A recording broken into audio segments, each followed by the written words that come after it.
We should all have. Yeah, so we're live on YouTube. We can start whenever you're ready. Okay, so 1 second. Okay, so we can start. So welcome everyone to the channel. This week I'm really happy to have Derya Malak from RPI, and she's gonna talk about coding and sampling for delay. Thank you very much, Salim. This is a great opportunity. I am, first of all, very excited and also honored to be talking on this channel. And today I will be talking about the work that I have done during my postdoc, along with Maria Medard at Moutier and my PhD advisor, Jeff Andrews, and another postdoc, Ohad Eliska, who was visiting MIT. So this talk is titled Coding and Sampling for Delay. It mainly consists of two different perspectives to reduce the delay in communications. And it is motivated by the critical requirements of ultra-reliable and low-latency communications. As we all know, URLRC is a critical component of 5G communications, especially to enable a large number of devices to be able to communicate simultaneously. However, URLRC has very critical requirements in terms of the capacity, end-to-end latency on the order of a few milliseconds, and in terms of reliability, very strict reliability requirements. But apart from these challenges, in the networks setting, or even in the point-to-point setting, the links suffer from losses or bursts. And in addition to all the losses, we generally assume that in communications we have perfect feedback, but that is not true. It also suffers from imperfect feedback. And given all these challenges, we wanted to devise a point-to-point model that can accommodate the losses due to the imperfect feedback and also the impairments in the channel. But apart from that, before I go into the model, I have this figure on the right-hand side of the slide. So that shows that there are various kind of applications that 5G supports. Most of these are not URLRC applications, but we know that URLRC is a critical component which has applications in car-to-car, virtual reality, and critical control, autonomous driving, which are very popular applications that are studied in our community. And the main questions that we had in our mind is basically, what are the theoretical limits of reliable communications to be able to accommodate the strict requirements of URLRC? By the way, if you have any questions at any time, please do not hesitate to interrupt me. So right now I start with a very basic definition, because sometimes the distinction between delay and throughput might not be very clear. So what are the limits of delay and throughput in point-to-point settings? So let's say we have a server, we have a user that's connected to the server, and there is a feedback from the user to the server. So the definition of delay is as follows. It is the time from when the packet is first transmitted to when the acknowledgement for that packet is successfully received at the sender. It's basically time it takes for the sender to see the reception of the packet. But the way we define throughput is different.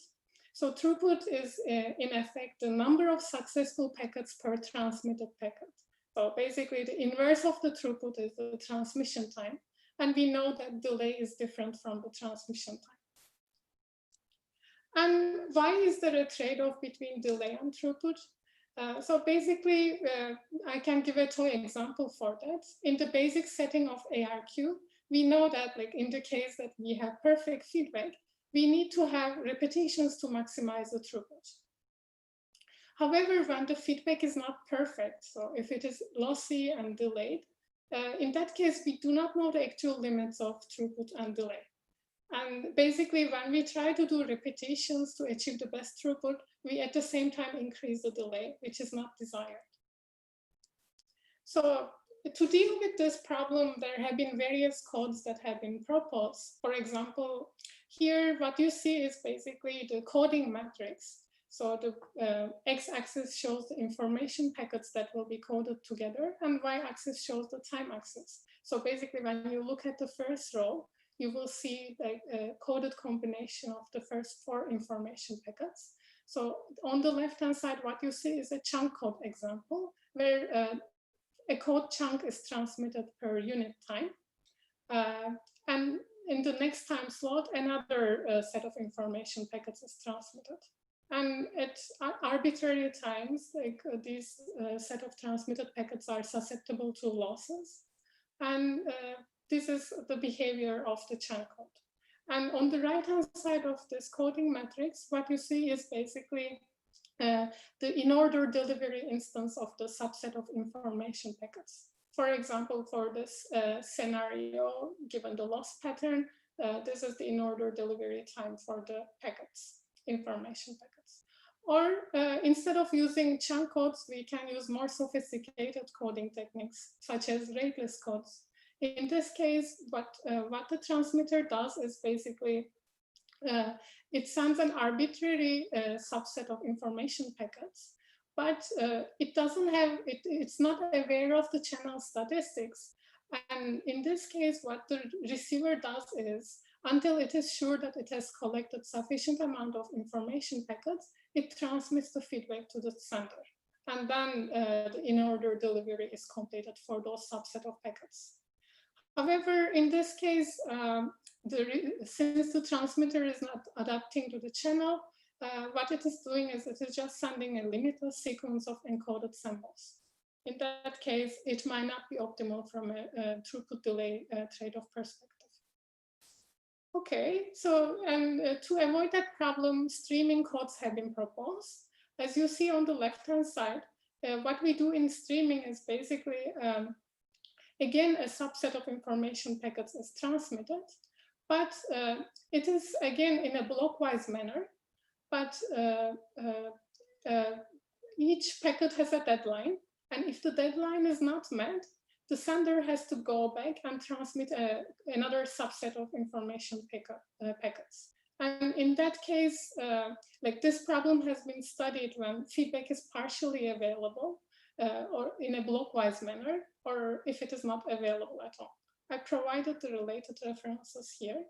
And more recently, there is another code construction, which is called systematic codes. Basically, the codes, the information packets are divided into generations denoted by different colors. And basically what the transmitter does is it codes a subset of information packets within the same generation. And it moves to the next generation when the process of the previous generation is completed without waiting for the feedback. So if once the feedback is received, then it has to go back to the previous generation and repeat the same procedure. So, however, none of these approaches, to the best of our knowledge, studies or captures the actual trade-off between throughput and delay. In the sense that we are interested in the worst case delay, basically the tail behavior of delay. And we don't believe any of these approaches provide the delay guarantees, especially for the strict requirements of URLLC applications.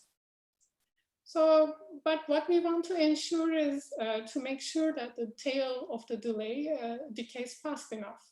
So to do that, we devise a new code that can adapt to its rate with respect to the lossy feedback acknowledgements and to ensure sub-Gaussian tail behavior. Just to show a simple sub-Gaussian distribution example shown by this blue curve. As you can see, compared to a Gaussian curve denoted by this black curve, the tail decays faster.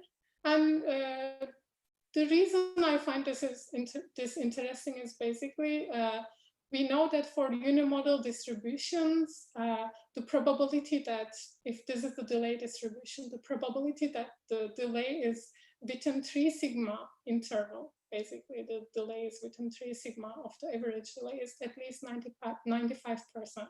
And depending on how critical the requirements of URLLC are, like we can increase this 3 sigma to 5 sigma or whatever the required delay requirement is. And here is a formal definition of sub-Gaussianity. So as long as we find constants C and V such that the tail probability is less than this e to the minus VD square, we can ensure that the delay distribution we have is sub-Gaussian. And our goal is to show that the coding we propose achieves this. Okay, and how do we design the coding scheme? It's a very simple coding model where the transmitter maintains a coding bucket. The coding bucket has only 2 packets inside it. And the transmitter adaptively decides how to code these packets inside the bucket. So the bucket can slide 1 or 2 packets determined by the cumulative feedback that the transmitter receives. And we assume a slotted transmission model. So we spend 1 slot per coded packet. And the way we use coding is we incorporate random linear network coding. It's very easy to implement. So we have the set of information packets, PIs. And what the transmitter does is it just linearly combines this information packets with some random coefficients. And these coefficients are taken over a finite field of sufficiently large size. And what we can consider is like the generated coded packets are nothing but linear equations of the information packets. And once the receiver collects enough number of linear equations, it will be able to solve the problem. So yes, and in our case, the receiver must decode by a deadline. So what we assume is the transmitter sends, since it sends only 1 or 2 coded packets, the receiver needs 2 equations. So what it observes is 2 coded packets. It's basically a linear combination of 2 information packets. And once it's received, it will be able to decode it to the actual information packets. So upon collecting the required number of DOFs, the degrees of freedoms, or the number of equations it needs, and what it will do is it will send a cumulative feedback to the receiver, to the sender. And the way it works is very simple indeed. We have a slotted model. Let's say in slot 1, the sender transmits coded packet 1. And in the next slot, it transmits the coded packet 2.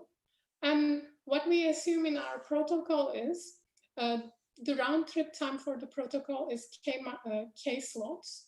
That's why after sending the second packet, the transmitter observes to have the first feedback at K+1. But of course, since the environment is lossy, both the forward and reverse channels, there will be some timeout. And if the sender doesn't receive the feedback by the end of timeout, then the packets have to be retransmitted. And we assume that this round trip time and the timeout values are known at the transmitter. Okay, here is the network model with feedback. So we have the transmitter, forward channel, receiver, which is connected to the transmitter via the reverse channel. What the transmitter does is it decides whether to code 2 information packets together or not. So the rate is adaptive here. And what it observes is basically not the actual states, because the system involves hidden states. This is because the channels are lossy. And based on an estimate of the cumulative feedback from the receiver, what the transmitter observes is the outputs that depend on the states, not the actual states, because the feedback is lossy or delayed. Okay. The channel model we have is very simple. So it has memory, but it is a Gilbert-Elliott model. It has 2 different states, either the good state or bad state, and the corresponding transition probabilities from good state to bad state. And this R parameter, basically, that models the burstiness of the channel. So if R is very low, it means that once the channel state is in a bad state, it will be stuck there. Okay, and this pi g and pi b denote the probabilities of being in good or bad states. Or instead of representing the channel with this diagram, we can just use the state transition matrix P, so that we also use in our analysis. It is given by this formula. Basically, this is the chance that the channel goes from good state to good state. And this is the chance that it goes from bad state to good state. And R is an important parameter because it models the erasure bursts of the links. So what we use is basically we use the same channel model for both the forward and reverse links. And using that, we form a combined observation matrix, which is nothing but the Kronecker product of the forward and reverse channels. And for each of the channels, we have the success probability matrix, which is nothing but the state probability multiplied by the 1 minus erasure probability corresponding to the states of the matrix. I will try to be quick here. So P0 is nothing but the success probability corresponding to each channel. Similarly, we can compute the error probability. So in the static case, it is nothing but 1 minus the success probability. And what matters in our analysis or results is basically we have to consider the combined observation probabilities for both channels. For example, this notation P00 denotes the Kronecker product of P0 with itself, which is nothing but the chance that both the forward channel and reverse channel was good. It means that the transmitted packets were seen by the transmitter. And similarly, we have P01, which means that the forward link was good, but the reverse channel was bad. Therefore, the feedback was lost. Or similarly, we can consider the rest of the probabilities where if both channels are bad, it means that the negative acknowledgement was lost, P11. Or if we do not know the state of the forward channel, we will have this probability if the feedback is successfully received, and so on. And like most of the time, we know that the forward and reverse channels might not be the same because indeed the data and feedback packets typically have different lengths or coding levels. And to be able to compensate this asymmetry, we might need to allocate more bandwidth to the downlink. And so given all these parameters, how do we deal with the analysis? So what we want to understand is basically the first order and second order characteristics of the delay to see how bursty it is. Basically what we use is a hidden Markov model, which is inspired by this paper by Arya Nosratina and his co-author. Basically we have this input state, which denotes when the transmitter sends the new packets, and the output state, which is basically representing when the packets are seen by the transmitter. And what we are trying to model is what is going on in between. And we use a Z-transform-based approach where this random variable X models either the transmission time to be able to compute the throughput or the delay. And what we need to do is we need to determine the branch gains or observation probabilities. So given that X takes the value X with probability P, it will be given by this expression. And we already know what are the state transition probabilities.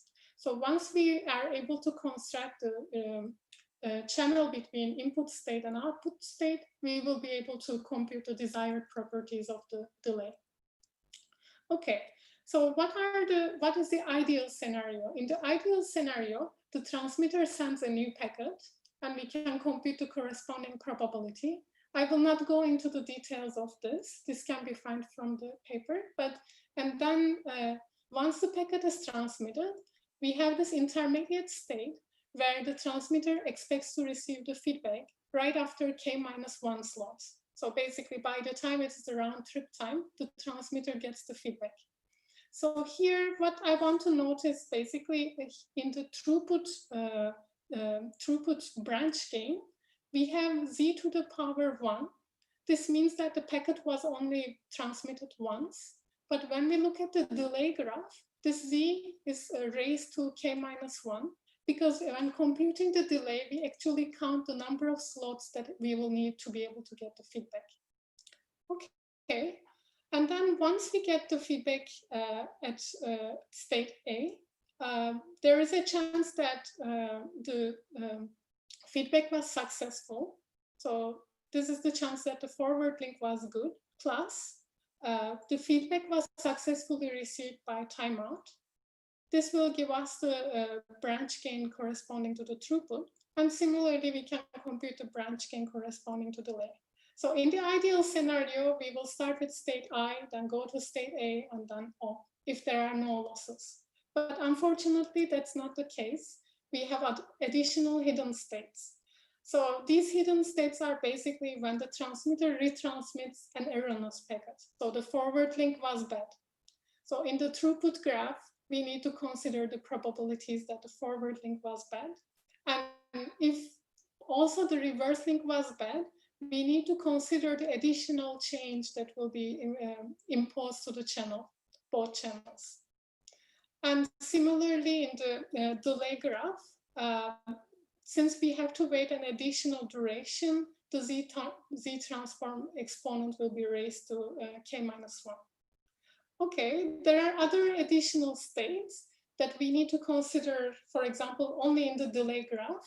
This is, for example, when the negative acknowledgement has errors. In this case, since the packet has to be transmitted after the timer expires, this will cause an additional delay. And apart from that, even when the retransmission or transmission was correctly received, the timer might expire and the feedback has to be retransmitted, and that is modeled by state C. I will not explain the branch gains corresponding to that, but once the probabilities of channel transitions are known, and once we know the delays corresponding to the time that it takes switching between states, we are able to compute all these transition probabilities. The rest of the problem is nothing but just to combine these states together. And when we combine these states, this is how this problem looks like.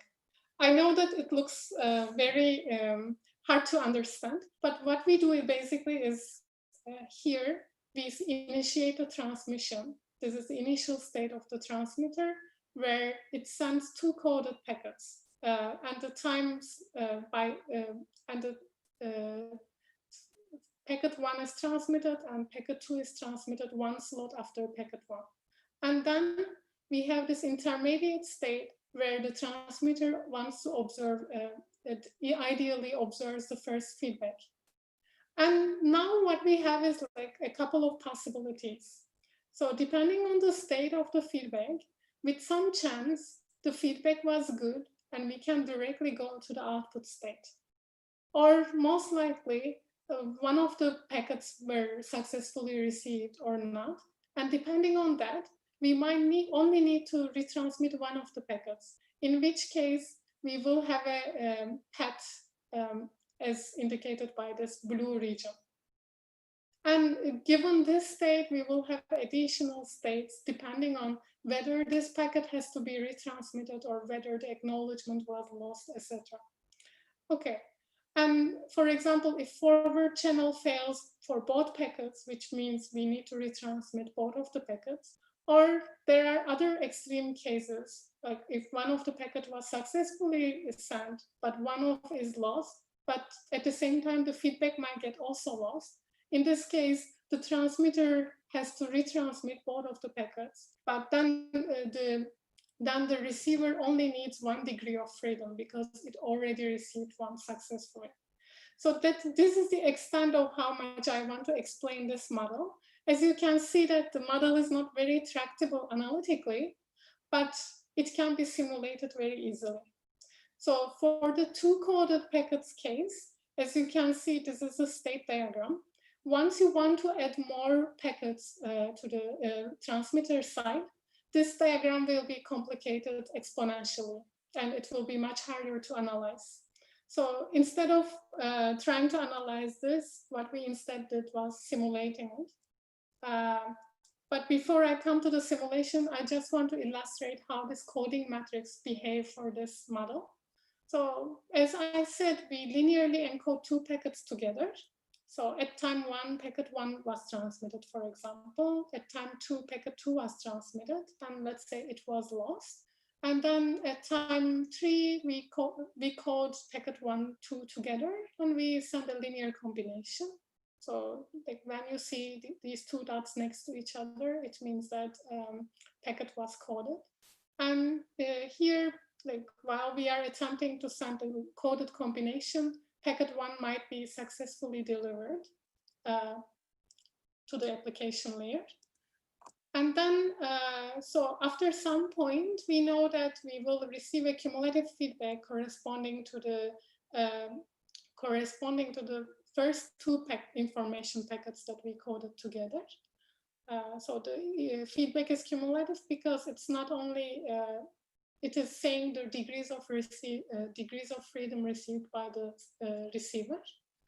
And at the same time, the channel is also changing. That's why the loss pattern might behave differently. So, and then the sender, because the channels are changing, has to adapt the rate based on the feedback in order to prevent the repetitions that are unnecessarily done. And what we propose here doesn't involve too much overhead because we only code two packets together. But as I said, the analysis becomes interactable even when we code two packets together, because especially when the channel states also change in time, the model becomes complicated because we have to consider the probability matrices, and we have to construct generating functions using those probability matrices. But this is how the coding matrix looks like for our proposed model. Derya, I have a quick question. Yes. How would tiny codes compare to just not using any codes at all? Just not using any codes. So I think I need to go back to this diagram. If I am not using any codes. No, I meant in performance. I mean, did you do the performance? I did the performance. I can show the performance result. Okay. So I will come in one slide or two. Yeah, no problem. Yeah. Yes. So basically, our goal is to understand the distributions of throughput and delay. And this is possible by looking at the matrix generating functions. Matrix generating function is nothing but the probability generating function where the transition probabilities are the matrices because the channels are changing all the time. And we can compute the generating functions for transmission time by using this formula where this pi I is basically the chance that the packet was transmitted. So I know that I didn't explain these variables in detail, but given that we know the state transition probabilities, we can compute the probability generating function corresponding to transmission time. And throughput is nothing but when we take the derivative of this generating function at 1 and invert it, because it will give the first moment of the transmission time. And similarly, we can compute the delay by computing the generating polynomial and then taking its derivative.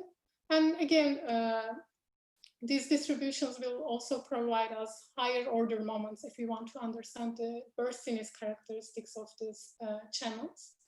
And I didn't want to give the formulas for them because they are not very intuitive, but they can be derived very easily, as long as we know these polynomials or generating functions. So here, as Salim, you asked, I have the throughput comparison for if I don't do any coding, for example, which is shown by this black curves, versus if I do the coding. So the intermediate models I haven't discussed in this talk, but they are performing worse than this coded model, tiny code model. So as you can see, compared to the uncoded case, we are able to achieve a gain of around 40%. And this is only by using two packets together. So I think the main reason for this gain is basically the transmitter decides only sending one packet or two packets based on the cumulative feedback it receives. So in the uncoded case, the feedback is cumulative, but again, it has to be transmitted right after every packet is sent. But in the coded case, it is not the case. We send feedback every time two packets are transmitted together. So that is the main distinction, I believe, creating this gain in terms of throughput. Do you think increasing, I'm sorry, but do you think increasing the coding to more than two packets will give more gain, or it's kind of like diminished return? I think it will be diminishing returns. The most gain we get is with coding two packets together. That's why we believe these tiny codes, the construction is very strong because it is tiny. We didn't investigate for larger sizes though. And the window do the window of coding overlap, or you try to code like say 1, 2, and then 3, 4? We have 1, 2, and 3, 4, and so yes. We do not overlap. That can also improve the performance, but I think if we try to overlap, it might be also, so I haven't considered the flow diagram for that case. I don't think it will be as easy as it is now, which I don't think very easy either. But do you know also in real network, I don't know what real networks is, but I'm assuming like say the internet, that the hidden Markov model is a good model? Because this is based on real data network traces, or this is more simulations?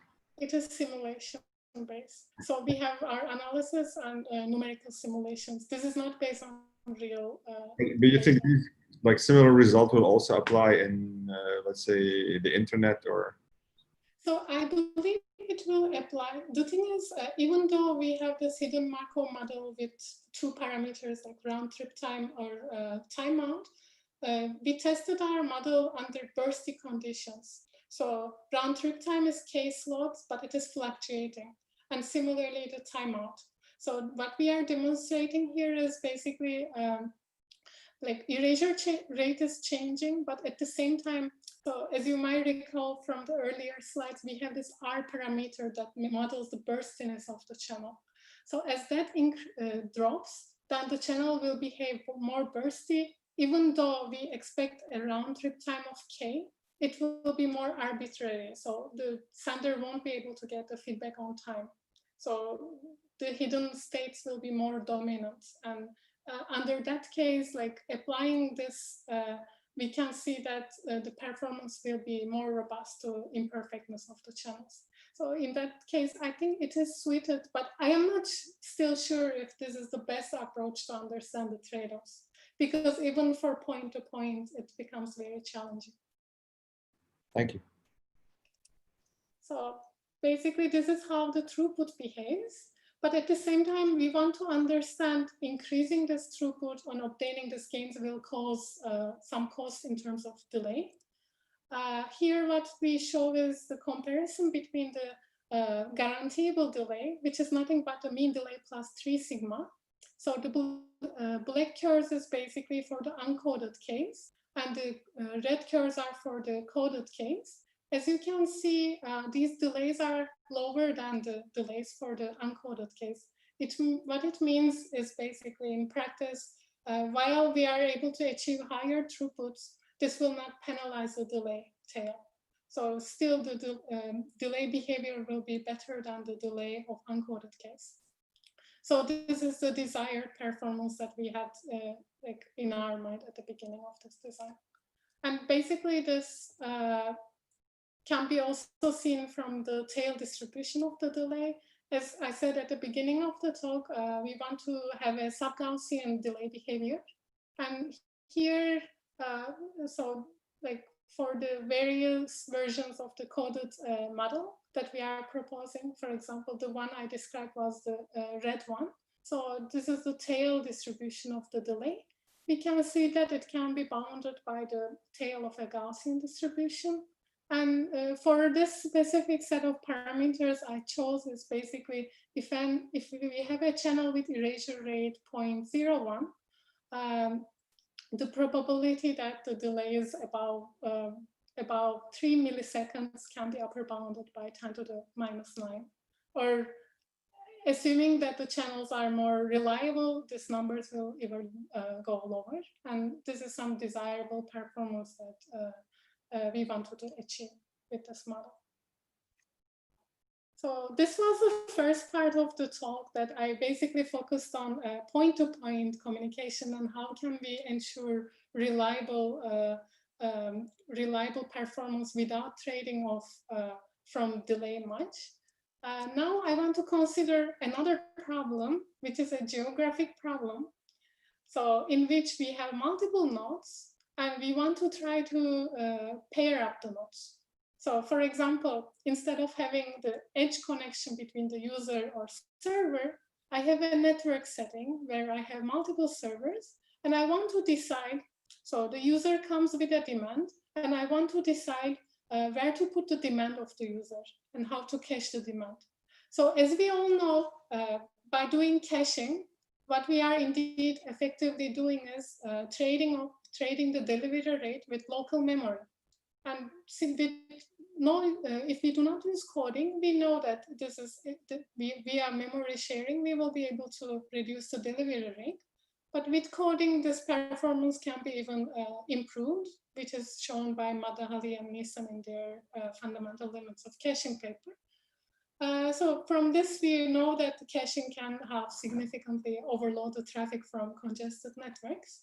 And so what we are proposing is, in effect, somehow equivalent to this, but without using coding.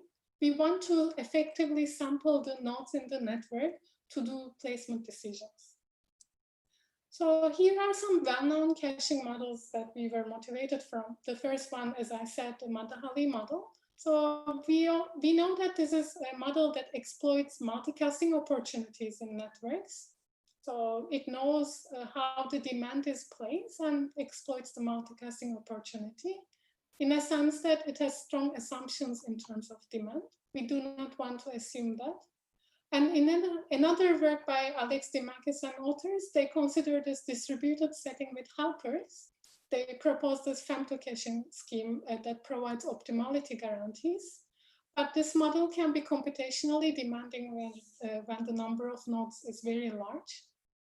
And the setting that is most closest to ours is called geographic caching setting, proposed by Bulaşıcı and co-authors. And this is a probabilistic placement scenario for distributed or geographic network scenarios, but it doesn't capture the diversity. What I mean by diversity is basically, since we have a network setting, what a node might have impacts on what the other nodes should have. That is what we want to consider to achieve low complexity performance guarantees. So what this prior works considered was basically the left figure, where we have a demand distribution that is changing with respect to the popularity of the files. And okay, there is a tail of the demand, similar to the tail of the delay. And this portion of the demand is very important indeed in optimizing the network setting.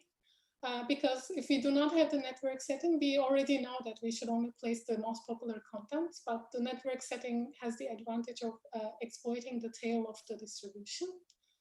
And different from prior settings, we know that the demand also changes geographically. For example, this figure I generated based on the peak hour demand density in an urban area in a location in China. Basically, this red regions consider the demand intensive areas, and the light regions, the blue regions, consider where the demand is rare.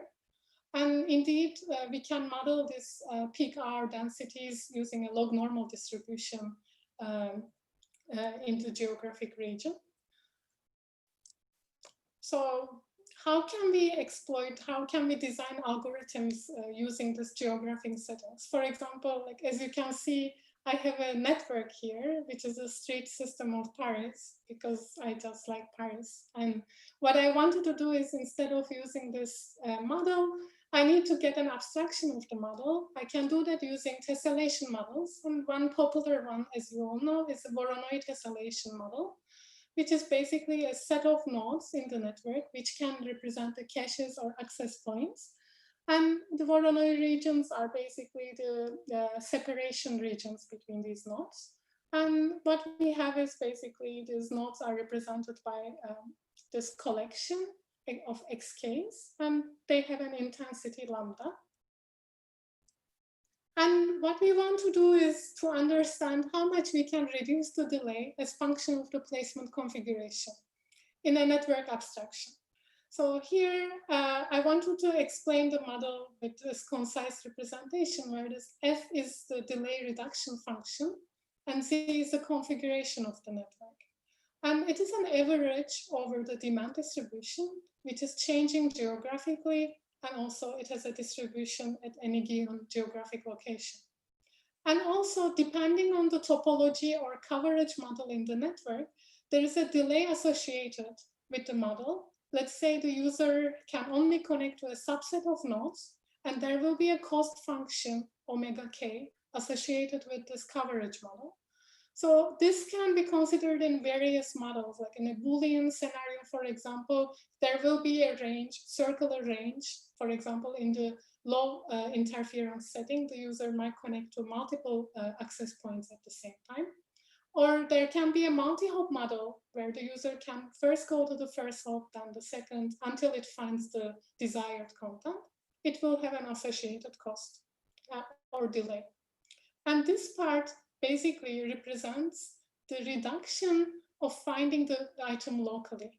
So here we have this indicator variable z's that basically denotes whether the item was locally cached or not.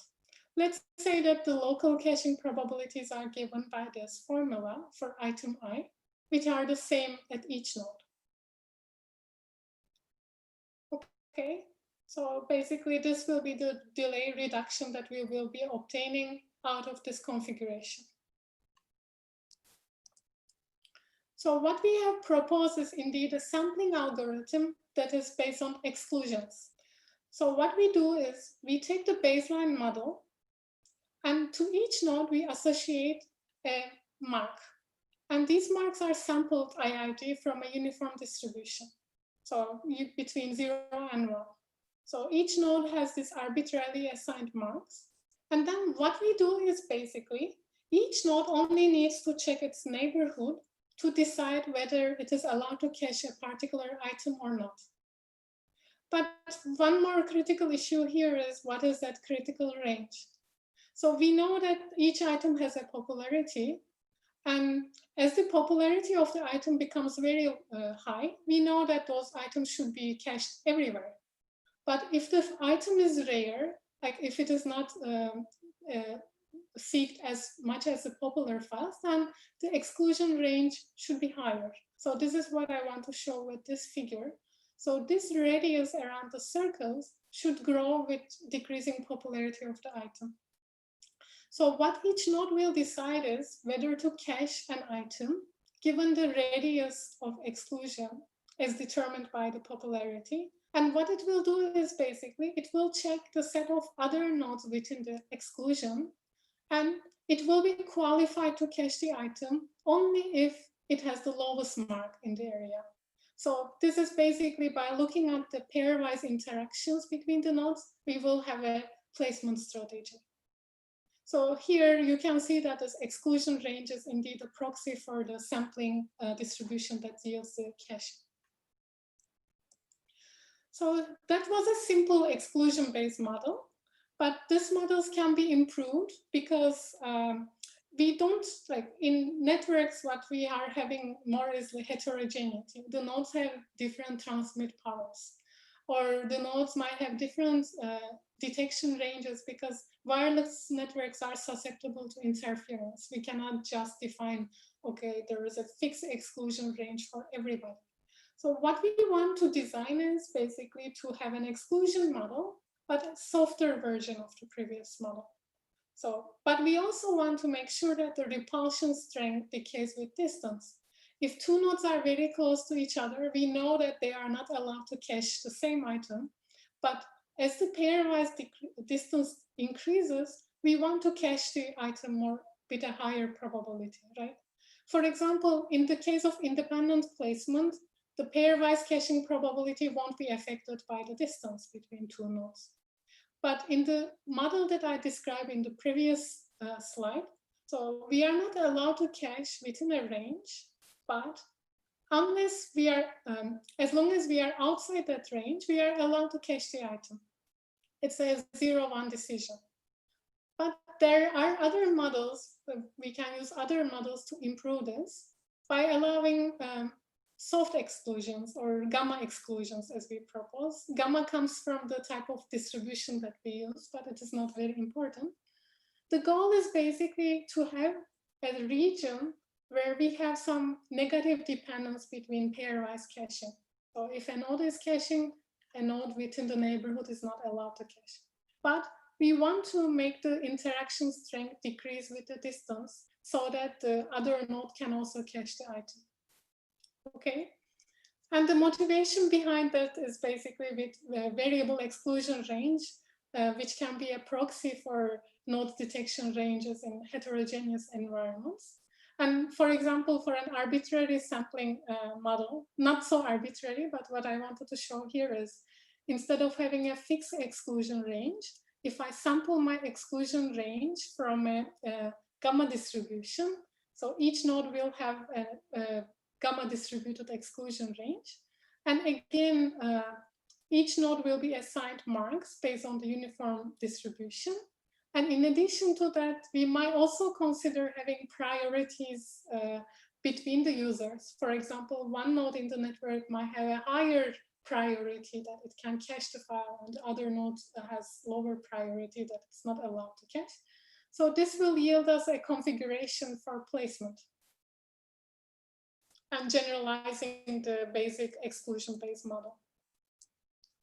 And how about the analysis of such models?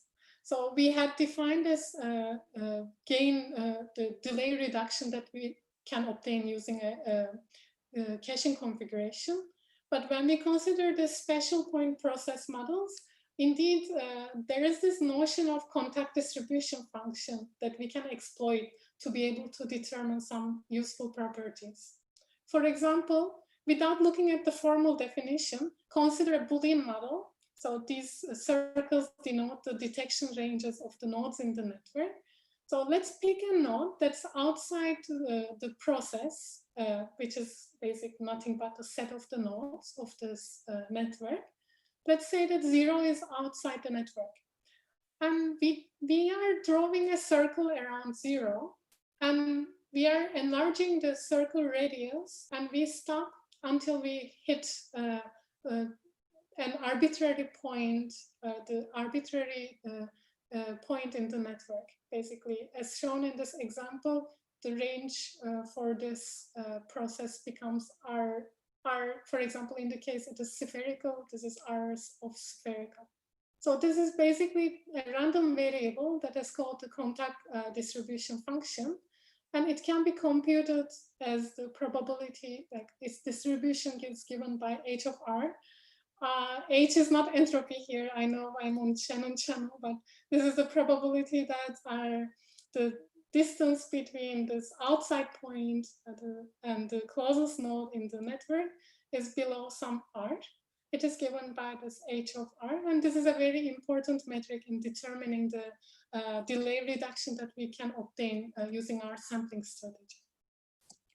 And basically, the sampling policy is such that, as I said in the earlier slides, we start with a baseline process, and depending on how we decide the exclusion model, we will end up having some subset of nodes that are allowed to cache the node. So this is one sampled process, or another subset of nodes, depending on how we decide the policy. The important result that I wanted to mention here is basically the average delay reduction that we can obtain by using a policy, an exclusion-based policy that I just discussed. The average delay reduction is nothing but the average, here we have the average over the demand distribution of this contact distribution functions evaluated at the critical range, where critical range is nothing but as a proxy for the communication range in the wireless interference model. And this is where we use the contact distribution function, which comes very handy in determining this delay reduction. And another important result is this average delay reduction is lower bounded by this F, evaluated at a strategy that averages the placement configuration. This is indeed as a result of negative association that we have in our model.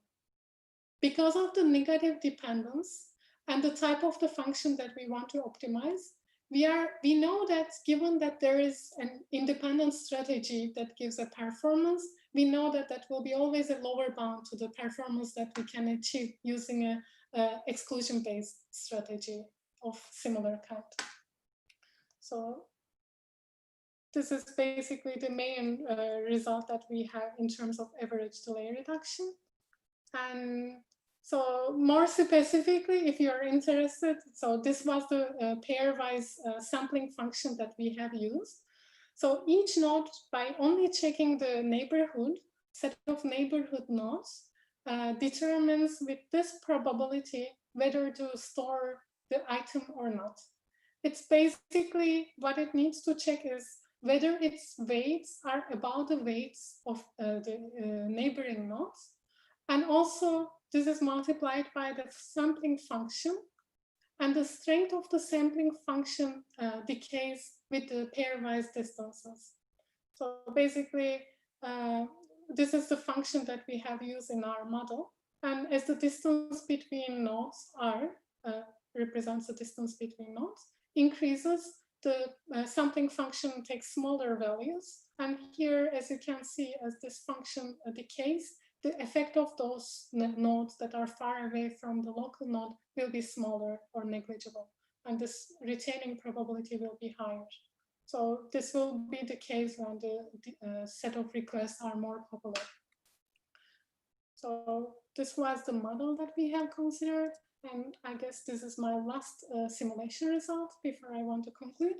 So we have this important trade-off between the delay that we can achieve and local storage that we need to be able to achieve this delay. The x-axis is nothing but the delay reduction that we can achieve using different strategies. And y-axis is nothing but the cache size that we need to be able to achieve that reduction in delay. So the green curve is the independent policy, the solid green curve in an average sense. And in addition to the solid curve, we have the confidence intervals. So that in with 95% chance, we know that the cache size should be within this range for the independent policy. And we know that with an exclusion-based policy, we can decrease the required cache size because we are ensuring diversity across the set of nodes. But as I said, in networks, since everything is heterogeneous, the node coverage depend on the set of neighboring nodes. It's better to use better exclusion algorithms by capturing the network's configuration. In that case, we can ensure better concentration results as well. I didn't discuss those concentration results, but using Bernstein inequality and using the fact that those negative associations provide a more balanced spatial allocation of items, it is easy to show that we get better concentration. And with some numerical results compared to the independent sampling mechanism, we can obtain more than 100% of gains. And again, with respect to this hard exclusion-based models, we can also obtain significant gains. And this kind of, the motivation behind this kind of models is basically using exclusion to ensure better over-provisioning in terms of the cache size. And to sum up, in the first part of the talk, I discussed a tiny coding mechanism to ensure delay guarantees in the presence of imperfect feedback and losses. It is low complexity because it only involves coding two packets together. And it is very robust to losses and bursts in the network in a point-to-point scale. But we believe that it can be extended to the network settings. We had some preliminary results on that, but I haven't discussed. And the second part mainly focused on scalable solutions, distributed solutions for sampling nodes to ensure significant delay reductions. And that model exploits the coverage and diversity in networks to boost reliability. And the broad goal there was to reduce the delivery delay significantly through intermediate caching of nodes. This is the end of my talk. Thank you very much for your attention. Thanks a lot, Derya. So I think we may have a little bit of time for a couple of questions. If anyone has a question, maybe I can start. I have a small question about the graph you showed at the end. When you say independent, I think you explained it, but I missed it. Does that? Independent doesn't involve the exclusion-based model. So here I explained briefly. So the pairwise caching probability is not sensitive to the distance. But does it depend on popularity? Did you store? It depends on popularity, but it is oblivious to the rest of the nodes in the network. So and it just decides independently. And what's the interpretation of the exclusion? Meaning, if I'm storing something, no one in the neighborhood. If I'm storing something, if I have any other node within my neighborhood, within the exclusion, it is not allowed to store the same item. Okay. So I don't know if we have more questions.